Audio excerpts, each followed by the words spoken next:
isang malaadonis na lalaki na nakagapo sa puno ng higera. Ang lalaki palang iyon ay isang mandirigma na nagngangalang Florante. Ang kanyang katawan ay puno ng sugat at naliligo na sa sariling dugo. O mabaging Panginoon! Bakit nyo na ang mangyari ito sa Albania? Bakit nyo na ang maghari ang kasamaan? Ako'y namamanglaw pagkat hindi ko'y nakalang na atim ni Adolfo. Napastangin sa ring linsayo at ang aking ama. Handa akong magdusa at ibuwis ang aking buhay. Magibabaw lamang ang kabutihan. Kaya't ako'y nakikiusap na ibulusot ninyo ang puot at parusahan ang mga tambalasan. Kalagayan ni Florante na nakatali ay naiisip niya pa rin ang napakagandang kasintahang si Laura. Halos madurog ang puso ni Florante sa labis na pagdaramdam kay Laura. Ngunit patuloy pa rin siyang nananawagan at nananaghoy. Laura! Aking irog! Sana'y ako'y iyong patuloy na iniisip. Sana'y naaalala mo ako. Ako'y masisiyahan. Kung iiyakan mo ako. Kung sakaling ako'y mamamatay. Ngunit labis na'y kahirap ng aking puso't isipan. Kapag napagtutugong na ika'y tuluyang naagaw sa akin ni Adolfo. Sa gubat kung saan nakatali si Florante ay may dumating na isang matikas na gerero, may kasuotang pangmoro at buhat pa sa Persya.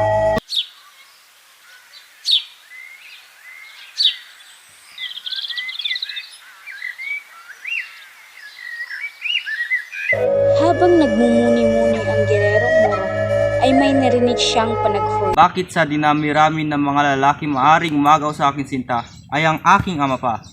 Nangako ako sa aking sarili na kung sino mang magtangkang umagaw kay Lerida ay ang aking kikitilan ng buhay. Ngunit di ko matawasa sa aking sarili, ko matawasa bakit ang aking ama pa. Ang aking ama, ang aking dakilat mapagmahal na ama ay nagpapaalam na. Kay palad naman ng lalaking sumisigaw pagkat ang kanyang amang tinatangisan ay mapagmahal. Di gaya ng aking ama na siya pa ang dahilan kung bakit ako nahiwalay sa aking minamahal. Laura, aking sinta, huwag mo sanang kakalimutan sa halip pakagintan sa iyong isipan na ika'y patuloy kong iibigin hanggang sa huling yugto ng aking buhay. Di pa natatapos ang pangungusap ni Florante ay may 2 leyong hangus na naglakad patungo sa kanya. Nahabag ang gererong Moro sa narinig kaya hinanap niya kung saan galing ang panaghoy. Nadatna ng gererong Moro ang kalunos-lunos na sinapit ni Florante. May nakita siyang 2 leon sa harap ni Florante na handa ng lapain si Florante. Hindi ko na kayang marinig pa ang kanyang mga sinasambit. Saan kaya siya naroroon? Sapagkat sa tingin ko'y kailangan niya ng aking tulong. Isang Ginoo! Isang Ginoo! Saan kaya siya? Pinit ng gererong Moro ang kanyang kalis upang tanggalin ang lupit na nakatali kay Florante.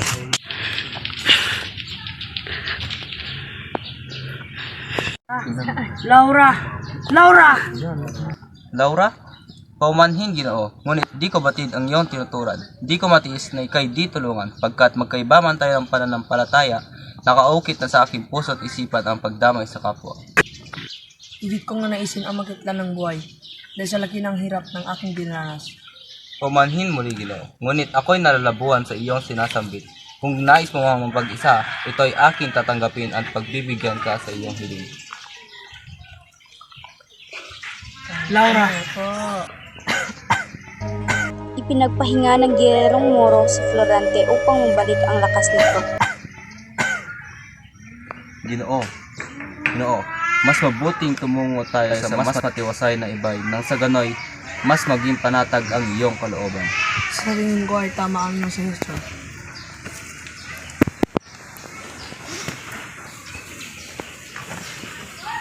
Halina't pumaroon na tayo.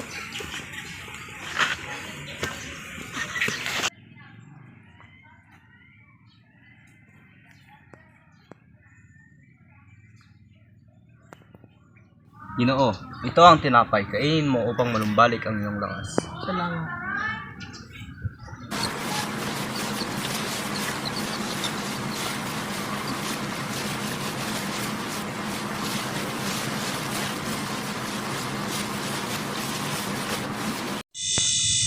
Kamusta, Ginoo? Nanumbalik na ba ang iyong lakas? Maayos na ang aking pakiramdam. Ibig ko sanang mabatid ang iyong ngalan. At kung iyong mamarapatin, nais kong mapagtanto ang dahilan ng iyong paghihinagpis. Ng bayang Albania at Prinsesa Puresca ng bayang Crotona. Noong ako ay sanggol pa lamang, nanganib na ang aking buhay dahil sa isang halimaw na buwetre.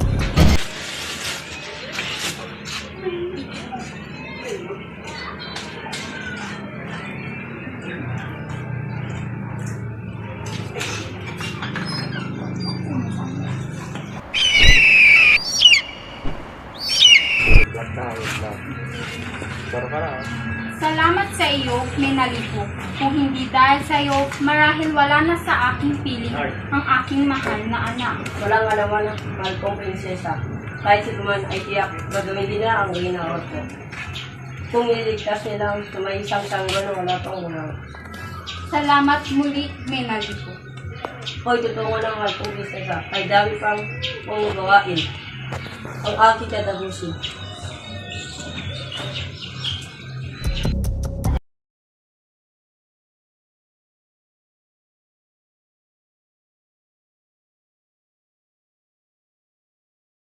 Mayag si Florante na doon siya sa Atenas mag-aaral.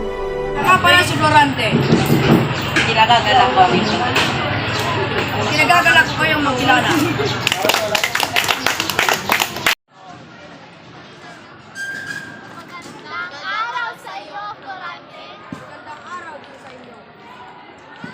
May nakilalang bagong kaibigan si Florante na nagngangalang Menandro. Nais ko magtanto ang iyong ngalan, Ginoo.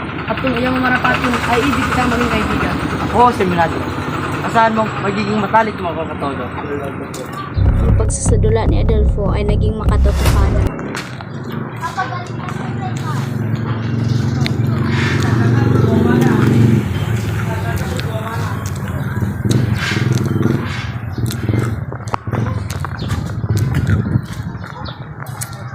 Magandang araw sa inyo, Milandro Florante. Ito nga pala si Adolfo, inyong kababayan sa Albania.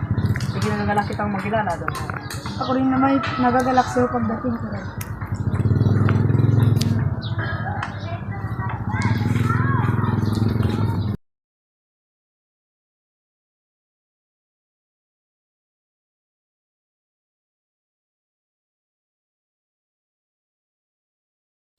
Ang ating palalaan ay magsasagawa ng dula tungkol sa epikong buhay ni Edipo, isang bayaning mitolohiyang Griego. Bilang inyong tagapagturo, ako ay magtatalaga sa gaganap sa papel ni na Eteocles, Polines, Adrasto, at Jocasta. Florante, ikay aking napili bilang gaganap sa Eteocles.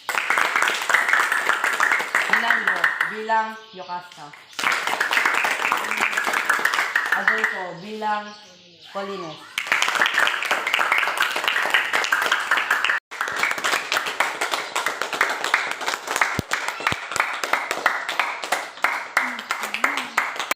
Ikay umagaw ng aking kapurian!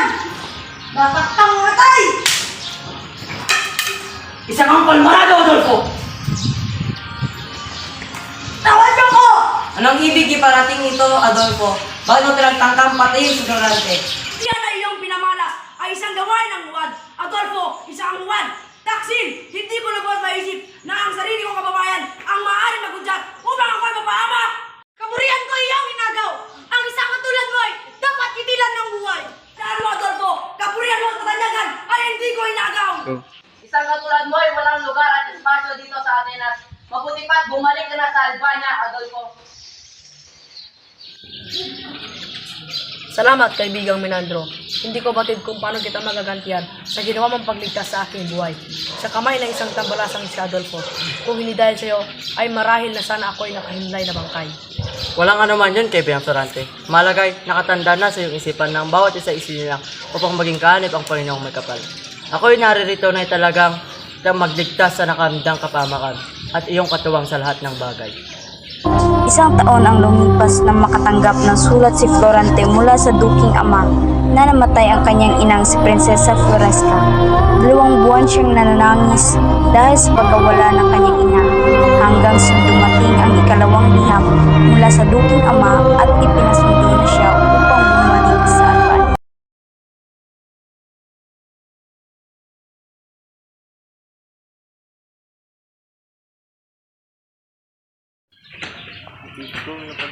Ipagpaumanhin niyo ang aking pag-aabala. Isang liham ang nais iparating kay Florante mula sa iyong amang si Duque Briseño.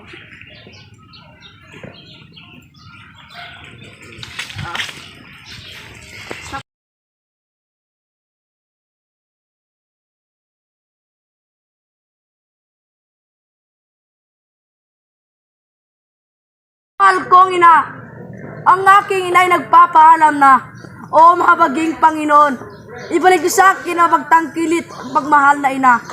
Mahal kong ina.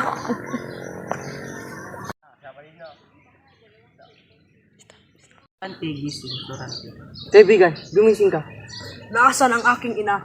Mahirap man tanggapin ang lagpano ng iyong ina. Ngunit darating din ang panahon na ito'y iyong matatanggap. May nang hati sa pagsubok na iyong kinakaharap. Ngunit sa halip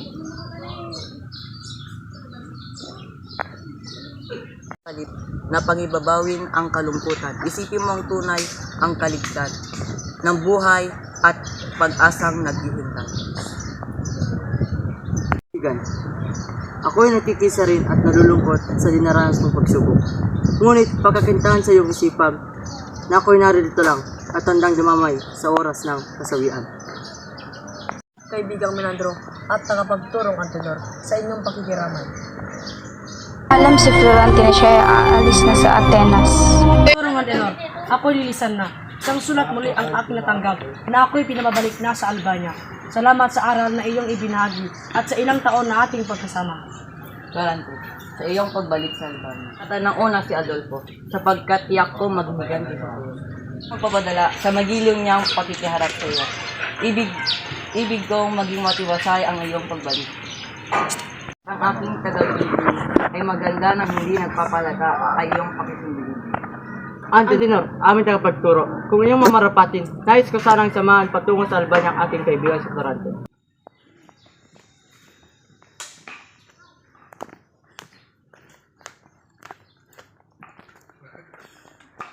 Florante, mahal kong anak. Kay tagal kong hinintay ang pagkakataong masilayan muli kita, mahal kong ama. Ako ay Florante. Tama na ang pagtangis ipatanaw ramasa mo lahat ang iyong lakas at tatag ng loob para sa iyong inang minamahal. Ama, siya nga pala si Menandro, ang matarik kong katoto. Pinagagalak kitang makilala, Duque Briseño.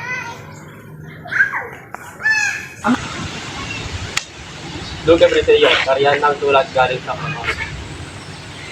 Duque Briseño, nais ito atin ni Haring Ninfe na nangangailangan ng tulong galing sa ating hukbo ang Cortona, sapagkat nasa kamay na ng mga Moro ang Cortona. Ako nilisan na, Duque Briseño.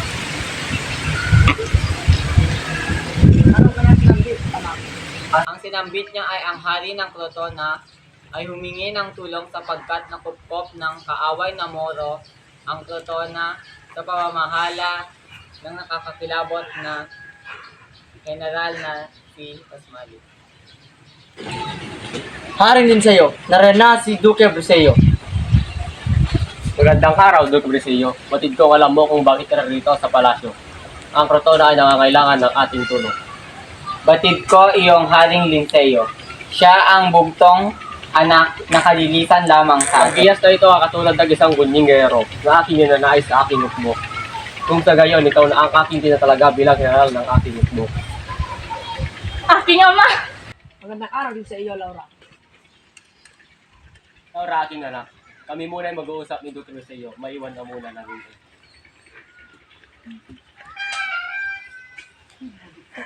Hindi na malaya ni Florante at Laura na nahuhulog na pala ang loob nila para sa isa't isa.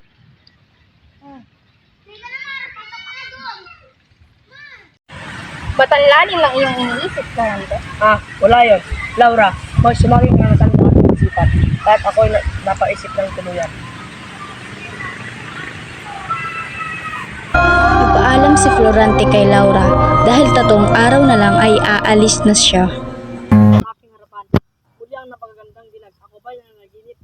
Hindi ka na nanaginip, Florante. Totoo lang, ako nandito sa iyong harapan at ikay ako. Wala ko bang hawakan ng iyong kamay? Napakapalad ko hawakan ko ang iyong mga kamay. Maswerte ang iyong magiging katipan, Laura.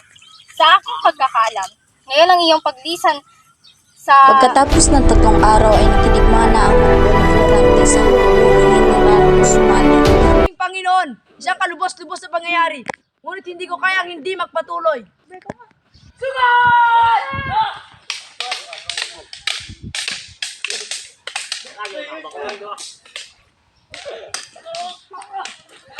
Ako! Oh, ikaw lang pinuno ng iyong hukbo. Tinatanggap ko ang iyong hamon. Walang magigialam.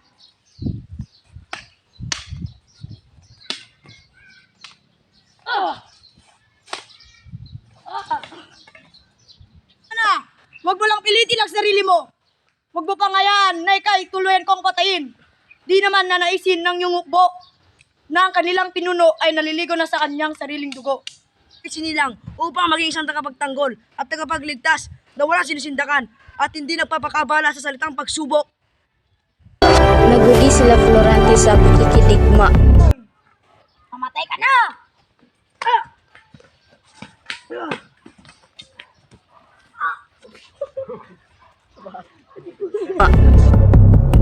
Dumating ang hukbo nila sa Itolia at doon ay binilin niya kay Menandro ang hukbo dahil siya ay pinapauwi na ng hari.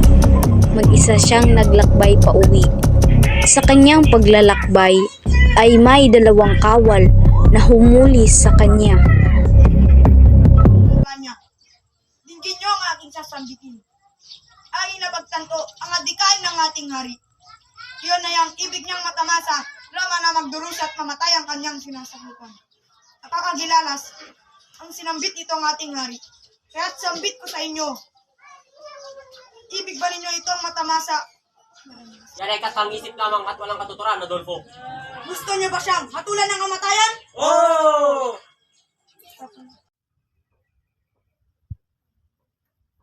Ang Albania! Ha ha ha ha ha ha! Laura, akin na ang Albania.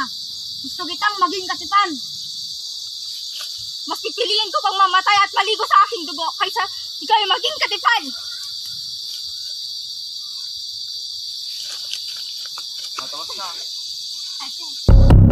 Si Aladin naman ang nagkwento kay Florante tungkol sa kanya.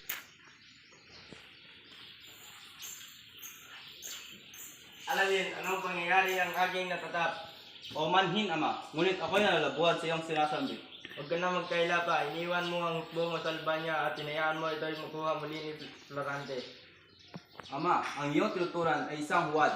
Di ko man kayo Pagtanto mo ang sinasaad ng ating kautusan na ang magkasala ay magkasala. Dapat kang parusahan.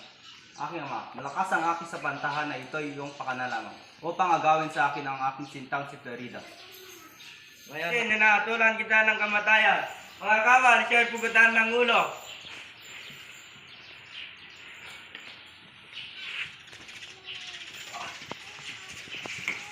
Aladin! Aladin! Florida! Anong gagawin niyo kay Florida! Aladin? Florida! Aladin! Aladin! Florida! Aladin! Florida! Sandali, Adam. Ako'y nagmamakawa na wag na ituloy ang iyong maitim na balak kay Aladin. Natitiis mo bang humabisbis ang dugo ng iyong sariling anak sa ilalim ng sarili mong mga kamay? Nakabigkis na sa magiting mong anak na si Aladin. Ito ay mangyayari lamang ito sa isang kondisyon. Yun ay kung papayag sa aking alok at maging akin at ang pag-iisang dibdib na aking ninais ay mangyayari na sa atin. Ako'y sumasang-ayon sa iyong kondisyon. Ako'y iyong magiging katipad lamang, alang-alang sa iyong anak na si Aladin.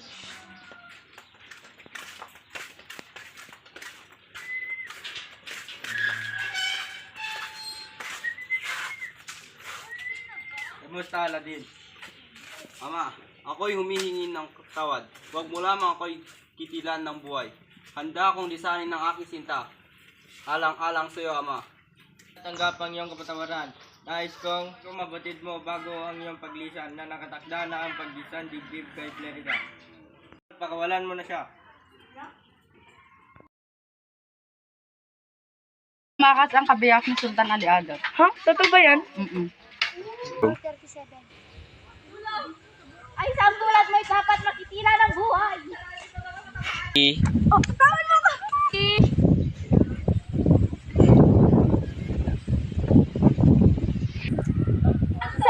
Aladdin! Florante! Aladdin! Florante! Aladdin! Go. Laura! Florida! Laura! Florida! Laura! Florida! Laura! Florida! Laura! Go. Dito na ako napindot, no? 1. Dali. 1, 2, 3, go.